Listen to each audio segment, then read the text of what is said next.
माँ यह सिर्फ एक शब्द नहीं बल्कि त्याग, ममता और असीम प्रेम का प्रतीक है। एक माँ अपने बच्चों को पालने और उसकी खुशियों के लिए हर दर्द सहने को तैयार रहती है।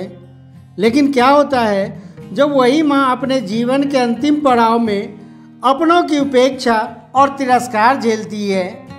क्या समाज ने अपने मूल्यों को खो दिया है या समय के साथ हमारी प्राथमिकताएं बदल गई है? आज की कहानी एक ऐसी माँ की है जिसने अपने बच्चों को बड़े कष्टों से पाला, उन्हें हर सुविधा दी और बदले में एक छोटी सी उम्मीद रखी कि मेरे बच्चे बुढ़ापे में मेरा सहारा बनेंगे। लेकिन जब समय आया तो उन बच्चों ने अपनी माँ को बोझ समझ लिया। मित्रों, यह कहानी केवल एक परिवार की ही नहीं बल्कि हमारे समाज के लिए एक आईना है जो हमें हमारे कर्तव्यों और जिम्मेदारियों का आभास कराती है। इस कहानी में आपको दर्द, ममता, स्वार्थ और इंसानियत के बीच का संघर्ष देखने को मिलेगा। साथ ही नीति शास्त्र के कुछ अनमोल उपदेशों के माध्यम से हम जानेंगे कि परिवार में रिश्तों की अहमियत और बुजुर्गों का सम्मान क्यों जरूरी है। तो आइए इस मार्मिक कहानी के माध्यम से एक माँ के त्याग और उनकी वेदना को महसूस करते हैं। यह कहानी न केवल आपको सोचने पर मजबूर करेगी बल्कि आपके हृदय को छू लेगी। अब हम कहानी के साथ आगे बढ़ते हैं। दोस्तों, एक गांव के छोटे से घर में सुमित्रा देवी अपने बड़े बेटे के साथ रहती थी। सुमित्रा देवी अपनी पूरी जिंदगी अपने बच्चों और परिवार के खुशियों में समर्पित कर दी। उनके पति का 2 महीने पहले ही देहांत हो चुका था और उनके मृत्यु के बाद जीवन बीमा के कुछ पैसे उन्हें मिले थे। यह पैसे अब दोनों बेटों दीपक और अमन की नज़रों में ममता से बढ़कर लगने लगी थी। सुमित्रा का छोटा बेटा अमन अपनी पत्नी के साथ दिल्ली में रहता था। मित्रों, सुमित्रा देवी की ममता तो उनके बेटों की हर चिंता में झलकती रहती थी, लेकिन उनके बेटों के दिलों में अब माँ के प्रति प्रेम की जगह स्वार्थ ने ले ली थी। एक दिन सुमित्रा देवी का फोन बजता है। दूसरी ओर उसका छोटा बेटा अमन था। अमन ने कहा, माँ, मैं बहुत बीमार हूँ, बुखार ठीक नहीं हो रहा है। अगर आप यहाँ दिल्ली आ जाएं तो शायद मैं ठीक हो जाऊँ। आपके हाथों की सेवा मुझे बचा लेगी। सुमित्रा देवी ने चिंता भरी आवाज़ में कहा, बेटा, डॉक्टर से ठीक से इलाज करवा लो, भगवान सब ठीक कर देंगे। अमन ने तपाक से जवाब दिया, माँ, यहाँ के डॉक्टरों ने अब जवाब दे दिया है, लेकिन आप यहाँ आकर मेरी सेवा करेंगी तो मैं ठीक हो सकती हूँ। सुमित्रा देवी इस बात को सुनकर थोड़ी भावुक हो गई। उन्हें लगा कि उनके बेटे को उनकी ज़रूरत है। उन्होंने तुरंत दीपक को यानी अपने बड़े बेटे से बात करने का मन बना लिया। सुमित्रा देवी ने दीपक से कहा, बेटा, अमन की तबीयत बहुत ख़राब है, मैं उसके पास दिल्ली जाना चाहती हूँ, तुम मेरे लिए टिकट कटवा दो। तब दीपक ने चिल्लाते हुए कहा, क्यों माँ, अब उसे आपकी ज़रूरत पड़ गई। उसकी नज़र आपके बीमा के पैसों पर है। आप यह सब समझती क्यों नहीं? सुमित्रा देवी ने उसे समझाने की कोशिश की, बेटा, वह बीमार है। एक माँ के लिए बेटे की तकलीफ से बड़ी कोई चीज़ नहीं होती। तब दीपक गुस्से में कहता है, ठीक है माँ, जब तुम आधे पैसे बीमा का मुझे देकर जाओगी, वरना आप कहीं नहीं जाओगी। मित्रों, कहते हैं कि लोभ और स्वार्थ रिश्तों को खत्म कर देता है। जो व्यक्ति अपने माता पिता का सम्मान नहीं करता वह जीवन में कभी सच्ची सफलता प्राप्त नहीं कर सकता। माता पिता हमारे सबसे बड़े शुभचिंतक होते हैं और उनका तिरस्कार करना सबसे बड़ा पाप होता है। सुमित्रा देवी ने भारी मन से दीपक से कहा, बेटा, तुम्हारा भाई बहुत बीमार है, मैं उसके पास जाना चाहती हूँ। वह कह रहा है कि अगर मैं उसके पास रहूँगी तो वह जल्दी ठीक हो जाएगा। फिर दीपक ने गुस्से में कहा, माँ, उसकी तबीयत खराब नहीं है, उसे बस आपके बीमे के पैसे चाहिए। आप इतनी भोली क्यों हैं? उसकी बातों में मत आइए। सुमित्रा देवी ने बड़े ही संयम से कहा, बेटा, मुझे अपने बच्चे की चिंता है। मैं आधे पैसे तुम्हें देकर जाऊंगी, लेकिन मुझे जल्दी से दिल्ली जाने का तुम टिकट कटवा दो। मेरा मन बहुत घबरा रहा है। पता नहीं अमन किस हाल में होगा। दीपक के चेहरे पर लालच झलकने लगा था। उसने सोचा, आधे पैसे मिलेंगे तो माँ को जाने देना ठीक है। अगले दिन उसने माँ के लिए दिल्ली का टिकट कटवा दिया और सुमित्रा देवी को स्टेशन तक छोड़ने भी आया। ट्रेन में बैठी सुमित्रा देवी का मन बेचैन था। उनकी आंखों के सामने बस अपने बेटे अमन का चेहरा घूम रहा था। उसने सोचा, पता नहीं अमन कैसा होगा। मैं वहाँ पहुँचूँगी तो उसे अपने हाथों से खाना खिलाऊंगी और खूब सेवा करूँगी। वह जल्दी ठीक हो जाएगा। ट्रेन की धीमी गति उसके धैर्य की परीक्षा ले रही थी। हर स्टेशन पर रुकने पर उन्हें ऐसा लगता था जैसे दिल्ली कभी पहुँचेगी ही नहीं। कब यह सफ़र खत्म होगा? वह बार बार भगवान से प्रार्थना कर रही थी कि हे भगवान, मेरा बेटा ठीक हो जाए। यही मेरी सबसे बड़ी खुशी है। मित्रों, दिल्ली स्टेशन पर पहुंचते ही अमन की पत्नी प्रियंका उन्हें लेने आई। प्रियंका ने सुनीता देवी को प्रणाम किया, लेकिन उसमें आदर से ज़्यादा औपचारिकता झलक रही थी। उन्होंने एक ऑटो लिया और घर पहुंची। घर पहुंचते ही सुमित्रा देवी ने अमन को देखा। वह बिस्तर पर लेटा हुआ था और काफ़ी कमज़ोर लग रहा था। उनकी ममता उमड़ पड़ी। उन्होंने प्यार से उसके सिर पर हाथ फेरा और कहा, बेटा, अब मैं आ गई हूँ। मैं तेरी खूब सेवा करूँगी। तू बहुत जल्दी ठीक हो जाएगा। अभी उन्होंने इतना ही कहा था कि अमन की बहू प्रियंका ने ताने मारने शुरू कर दिए। उसने कहा, माँ जी, इनको सेवा की नहीं, दवा की ज़रूरत है। अगर सेवा से ठीक होना होता तो मैं 3 महीने से इनकी सेवा कर रही हूँ। सुमित्रा देवी को यह सुनकर थोड़ा अजीब लगा। उन्होंने कहा, तो दवा क्यों नहीं देती? दवा दे दो, बेटा जल्दी ठीक हो जाएगा। तब प्रियंका झल्लाते हुए कहती, पैसा होंगे तभी तो दवा लाऊंगी। 3 महीने से अमन घर पर ही बैठे हैं। ऑफिस बंद हो गया है। आमदनी का कोई जरिया नहीं है। पैसे कहाँ से आएंगे? जब पैसे ही नहीं हैं तो दवाइयाँ कहाँ से आएगी? यह सुनकर सुमित्रा देवी ने अपनी पोटली निकाली और उन्होंने उसमें से पैसे निकाले और बहू से कहा, लो, इन पैसों से तुम दवाई ले आओ। मुझे अपने बेटे की हालत देखी नहीं जाती। प्रियंका पैसे लेकर बाजार चली गई और थोड़ी देर में दवाइयाँ लेकर लौट आई। सुमित्रा देवी ने बड़ी ममता से अपने बेटे को दवाइयाँ दी। उनकी आंखों में यह विश्वास था कि अब अमन जल्दी ठीक हो जाएगा। मित्रों, सुमित्रा देवी दवाइयाँ देकर फ्रेश होने के लिए बाथरूम में चली गई। पर कहते हैं, जो व्यक्ति अपने हित के लिए अपनों का अपमान करता है, अपनों को धोखा देता है, वह अपने अंत को स्वयं ही बुलाता है। माता पिता का सम्मान और सेवा करना हर व्यक्ति का धर्म है। जो व्यक्ति इनका पालन नहीं करता है वह कभी सुखी नहीं रहता। सुमित्रा देवी जब बाथरूम में थी तब अमन और प्रियंका उनके पैसे और भोलेपन का मजाक उड़ा रहे थे। अमन हंसते हुए बोला, अरे प्रियंका, माँ को तो यह भी पता नहीं कि यह दवाइयाँ विटामिन की गोलियाँ हैं। वह सोच रही है कि मैं जल्दी ठीक हो जाऊँगा। प्रियंका ठहाका लगाकर बोली, चिंता मत करो, माँ जी से जितने पैसे चाहिए उतने निकालते रहेंगे। उनकी सेवा का नाटक करो और पैसे आते रहेंगे। दोनों ने ठहाका लगाते हुए फैसला किया, अब और भी तरीके ढूंढने होंगे पैसे निकलवाने के लिए। लेकिन सुमित्रा देवी को इस षड्यंत्र की भनक तक नहीं थी। वह तो अपनी ममता में डूबी हुई थी और हर बार बेटे के मांगने पर खुशी खुशी पैसे दे देती थी। अमन को पैसों की आदत लग चुकी थी। उसके पास कोई काम धाम तो था नहीं। माँ के पैसों से अपना खर्च चला रहा था। वह हर दिन कोई न कोई बहाना बनाकर माँ से पैसे मांगता रहता था।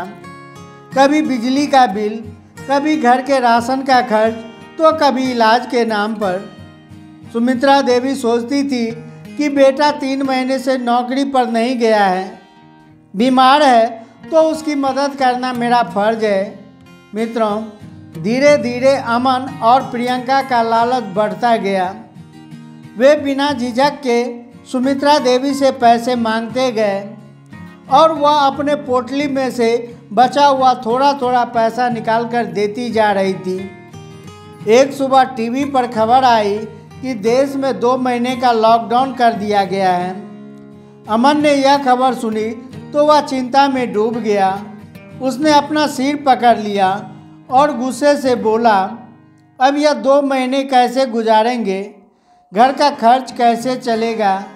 माँ के पास पैसे होंगे तो कुछ हो सकता है। वह तुरंत सुमित्रा देवी के पास पहुँचा और बोला, माँ, घर का खर्च चलना बड़ा मुश्किल हो गया है, तुम्हारे पास कुछ पैसे हो तो दो। सुमित्रा देवी ने बेबस होकर कहा, बेटा, अब मेरे पास कुछ नहीं बचा है। मैंने तो गांव वापस जाने के लिए भी पैसे नहीं रखे हैं। जो भी पैसे थे तुम्हें ही तो दे दिए। अब मेरे पास कुछ नहीं बचा है। मित्रों, यह सुनते ही अमन गुस्से से बौखला गया। उसने गुस्से में घर का सामान पटकना और फेंकना शुरू कर दिया। वह चीखते हुए बोला, माँ, तुमने सारे पैसे उस बड़े भाई दीपक को दे दिया है और अब तुम मुझसे झूठ बोल रही हो। क्या तुम्हें दिखता नहीं कि मैं यहाँ बेरोजगार हूँ? 3 महीने से काम पर नहीं गया हूँ। तुमने मुझे पैसों के लिए मरने को छोड़ दिया है। सुमित्रा देवी की आंखों में आंसू भर आए। उन्होंने कहा, बेटा, तुम मुझ पर ऐसे आरोप क्यों लगा रहे हो? मैंने तुम्हें कभी मना नहीं किया। जितने पैसे थे सब तुम्हें ही दे दिए। लेकिन अमन अपनी ही रट लगाए हुआ था। उसने कहा, अगर सारे पैसे बड़े भाई को देकर आई हो तो अब तुम उसी के पास गांव वापस चली जाओ। तुम्हें यहाँ रहने की कोई ज़रूरत नहीं है। मैं तुम्हें आज ही स्टेशन पर छोड़कर आता हूँ। मित्रों, सुमित्रा देवी की आंखों से आंसू बहने लगे। वह बोली, बेटा, तुम लोग अपने आराम और दिखावे के लिए सारे पैसे खर्च कर चुके हो। अगर पहले ही बचत की होती तो आज यह दिन नहीं देखना पड़ता। मैं तुम्हारे पास केवल इसलिए आई थी कि तुमने बुलाया था। सोचा था मेरा बेटा बीमार है, उसे मेरी ज़रूरत होगी, पर तुम्हारे लिए तो मैं बस एक बोझ बन गई हूँ। क्या एक माँ की 2 वक्त की रोटी भी अब तुम्हें भारी पड़ने लगी है? अमन ने गुस्से से जवाब दिया, माँ, मुझे अब लेक्चर मत दो। यहाँ घर खर्च चलाना बड़ा मुश्किल हो रहा है और तुम मेरी समस्या बढ़ा रही हो। जल्दी से अपना सामान पैक करो।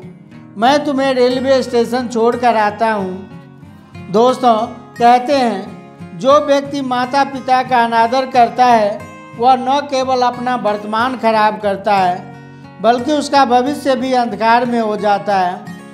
सुमित्रा देवी ने अमन की बात सुनकर आंसुओं भरी आंखों से कहा, बेटा, मैं तो तुम्हारे बुलाने पर यहाँ आई थी।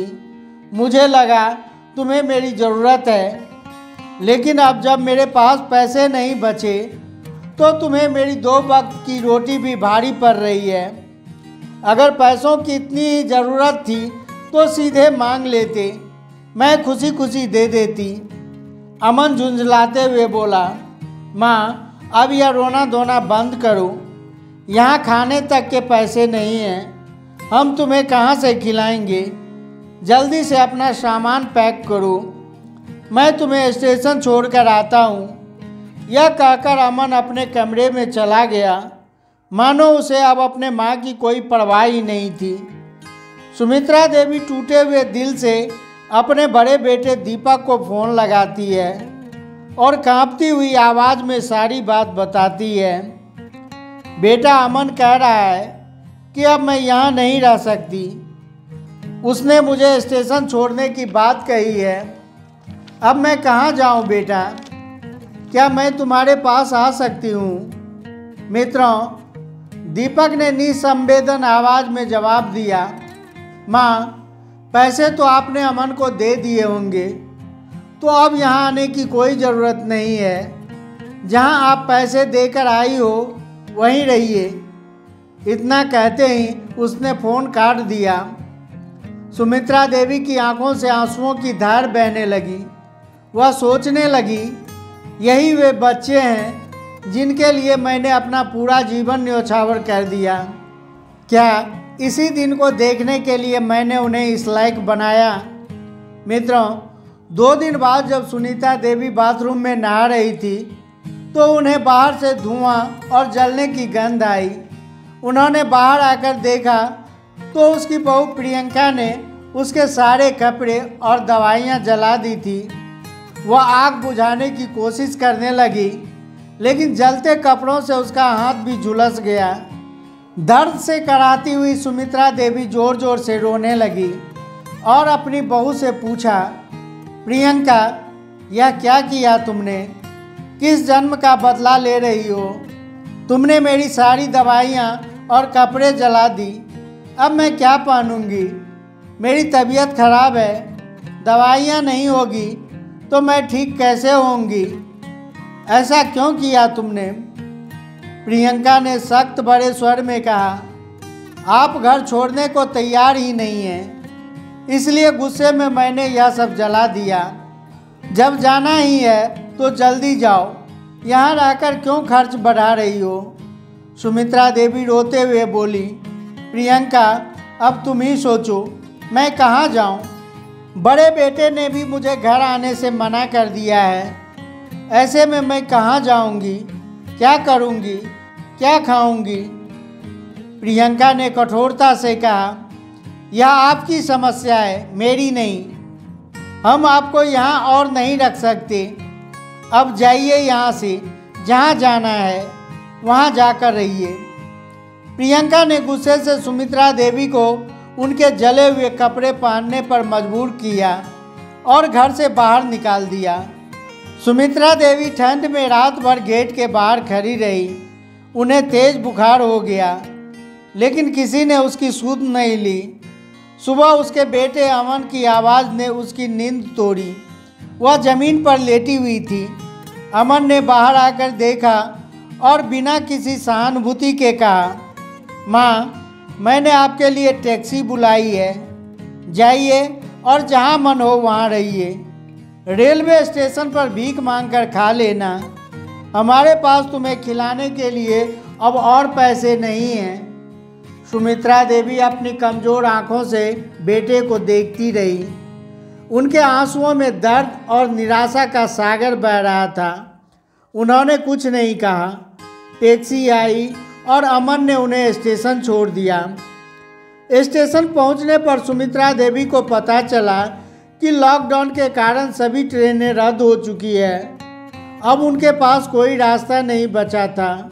वह स्टेशन के एक कोने में बैठ गई और सोचने लगी, क्या भगवान ने मुझे यही दिन दिखाने के लिए जीवित रखा है? क्यों न उन्होंने मुझे पहले ही अपने पास बुला लिया। उन्हें भूख भी लग रही थी। कुछ समाज सेवी संगठन खाना बांट रहे थे। उन्होंने सुमित्रा देवी को भी भोजन दिया। भूख और दर्द से पीड़ित सुमित्रा देवी ने जल्दी जल्दी से खाना खत्म किया। फिर उन्होंने दूसरी बार भोजन मांगा, जो उन्हें रात के लिए दे दिया गया। कहते हैं दोस्तों, जो माता पिता को कष्ट देता है वह अपने ही हाथों अपने भविष्य को अंधकार में डालता है। माता पिता जीवन में भगवान के समान होते हैं। उनका अपमान करना स्वयं अपने जीवन को बर्बाद करने के समान है। सुमित्रा देवी रेलवे स्टेशन के एक कोने में अकेली बैठी थी। उनके आंखों में आंसू और चेहरे पर गहरी उदासी थी। वह सोच रही थी कि क्या यही दिन देखने के लिए मैंने अपने बच्चों को पाला था? क्या इस दुनिया में अब मेरे लिए कोई जगह नहीं बची? तभी रेलवे स्टेशन पर कुछ न्यूज़ रिपोर्टर आए। वे लॉकडाउन के दौरान लोगों के हालात पर रिपोर्टिंग कर रहे थे। उनकी नज़र सुमित्रा देवी पर पड़ी। रिपोर्टर का दिल द्रवित हो उठा। वह उसके पास गया और पूछा, माँ जी, इस उम्र में आप यहाँ अकेली क्यों बैठी हो? आपके घर में कौन कौन है? सुमित्रा देवी ने थकी हुई आवाज़ में कहा, बेटा, मैं भी यही सोच रही हूँ कि मेरा घर कौन सा है। वैसे तो मेरे दो बेटे हैं। एक ने पैसे लेकर मुझे यहाँ भेज दिया और दूसरे ने मुझे घर में घुसने से मना कर दिया। अब मुझे नहीं पता कि मैं कहाँ जाऊँ। सुमित्रा देवी की बातें सुनकर रिपोर्टर की आंखों में आंसू आ गए। उसने कहा, माँ जी, आप चिंता मत कीजिए, मैं आपको पास के ही एक वृद्ध आश्रम में ले चलता हूँ।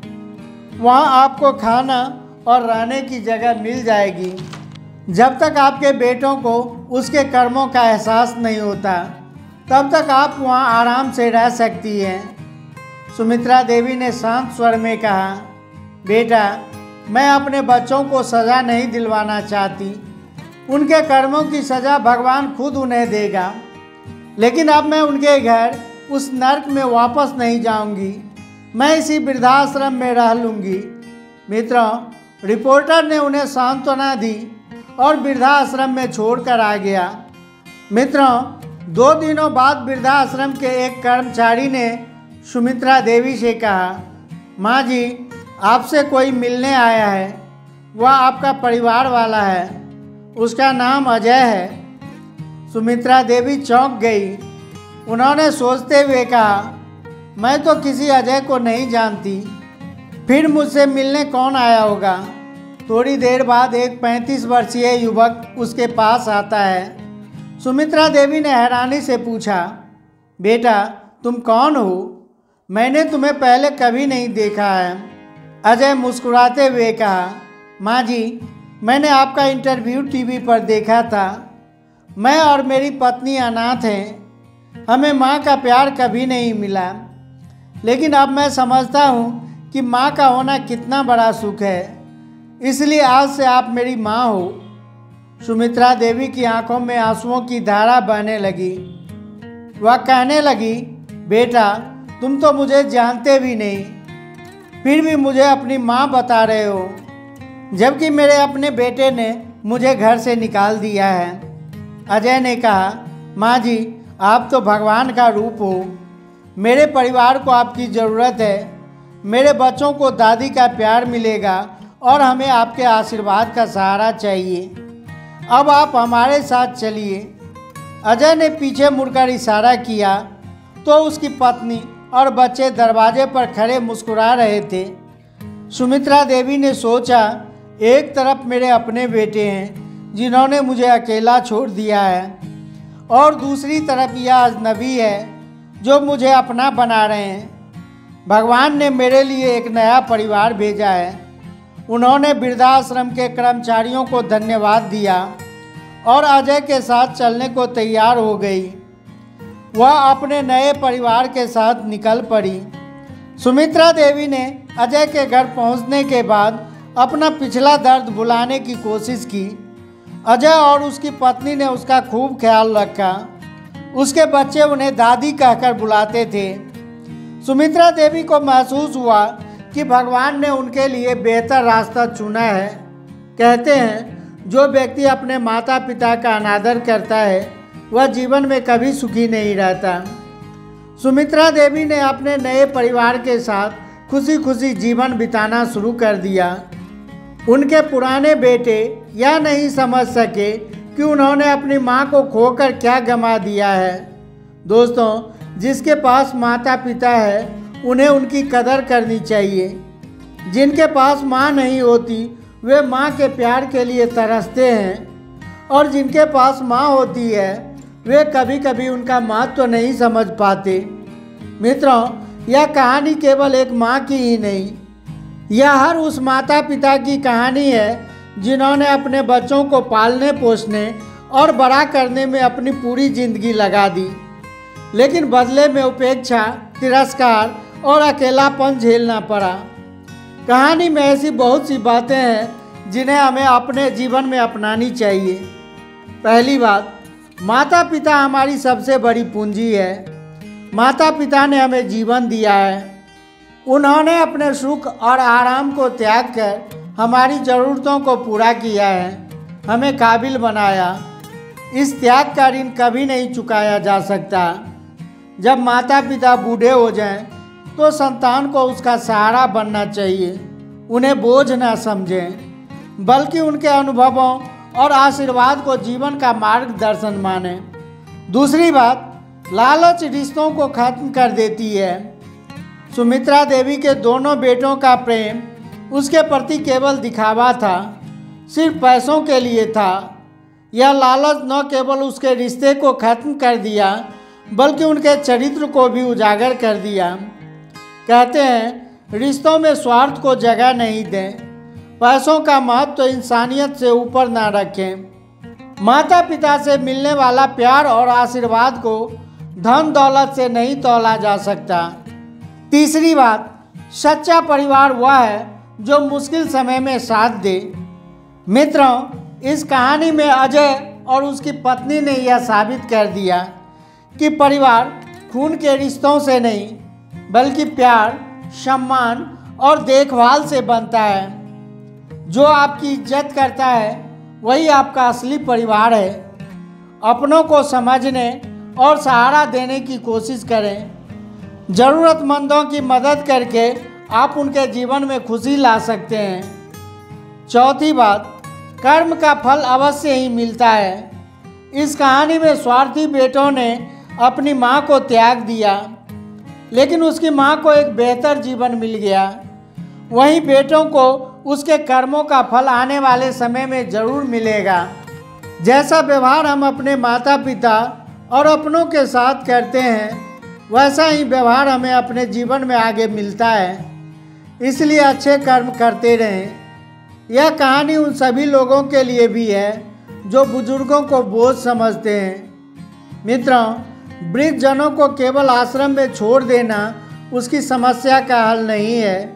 उनका सम्मान और देखभाल हर बच्चे की जिम्मेदारी है। यदि आपके आसपास कोई बुजुर्ग अकेला है तो उसकी मदद ज़रूर करें। उन्हें प्यार और इज्जत दें। उनकी ज़िंदगी के अंतिम समय को खुशनुमा बनाने में योगदान दें। छठी बात, हर माँ का दिल बहुत बड़ा होता है। इस कहानी में सुमित्रा देवी ने अपने बेटों को सज़ा दिलाने की जगह भगवान पर भरोसा किया। एक माँ के लिए अपने बच्चों को सज़ा दिलाने से ज़्यादा कठिन कुछ नहीं होता। माता पिता की ममता को इसी बात से अंदाज़ा लगाया जा सकता है। इसीलिए माँ बाप की ममता का कद्र करें, उनका दिल ना दुखाएं, उनका त्याग कभी ना करें। माँ बाप का प्रेम अमूल्य है। सातवीं बात, समाज में इंसानियत अभी भी जिंदा है। अजय का व्यवहार यह बताता है कि दुनिया में आज भी अच्छे लोग हैं जो बिना किसी स्वार्थ के दूसरों की मदद करते हैं, दूसरों के लिए सहारा बनते हैं। किसी के जीवन में खुशी लाने का प्रयास करें। आपके छोटे छोटे कदम किसी की ज़िंदगी बदल सकती है। आठवीं बात, बच्चों को माता पिता के सेवा के लिए शिक्षित करें। आज की पीढ़ी माता पिता की कदर करना भूल रही है। इसका एक बड़ा कारण यह भी है कि उन्हें शिक्षा नहीं दी जाती कि बुजुर्गों का सम्मान और सेवा करना क्यों ज़रूरी है। बच्चों को बचपन से ही सिखाएं कि माता पिता का सम्मान कैसे करें। उन्हें यह समझाएं कि माता पिता हमारे पहले गुरु और संरक्षक हैं। यह कहानी हमें सिखाती है कि पैसे और संपत्ति से बड़ा कुछ है तो वह है प्यार और सम्मान। माता पिता को भगवान का रूप मानकर उनकी सेवा करनी चाहिए। जो लोग ऐसा नहीं करते वे जीवन में सच्चा सुख नहीं पा सकते। दुनिया में इंसानियत जिंदा रखने के लिए हमें अपने दिलों में दया, करुणा और प्यार को जगह देनी चाहिए। साथ ही यह भी याद रखना होगा कि हमारे माता पिता ने जो कुछ हमारे लिए किया है उनकी भरपाई केवल उसके प्रति आदर, सेवा से ही की जा सकती है। यह कहानी सिर्फ एक माँ की ही नहीं बल्कि समाज के लिए एक आईना है। इसे जितना हो सके दूसरों तक पहुँचाएँ और हर किसी को माता पिता की कदर करना सिखाएं। तो चलिए मित्रों, इस वीडियो के विषय में आपके क्या विचार हैं? यदि आप माँ को ममता की मूर्ति या ईश्वर का दूसरा रूप मानते हैं तो कमेंट सेक्शन में जय श्री कृष्णा लिखें। इस कहानी से कुछ सीखने को मिला हो तो चैनल को सब्सक्राइब कर दें। फिर मिलते हैं अगली कहानी में एक नई ज्ञान चर्चा के साथ। आप सभी का बहुत बहुत धन्यवाद।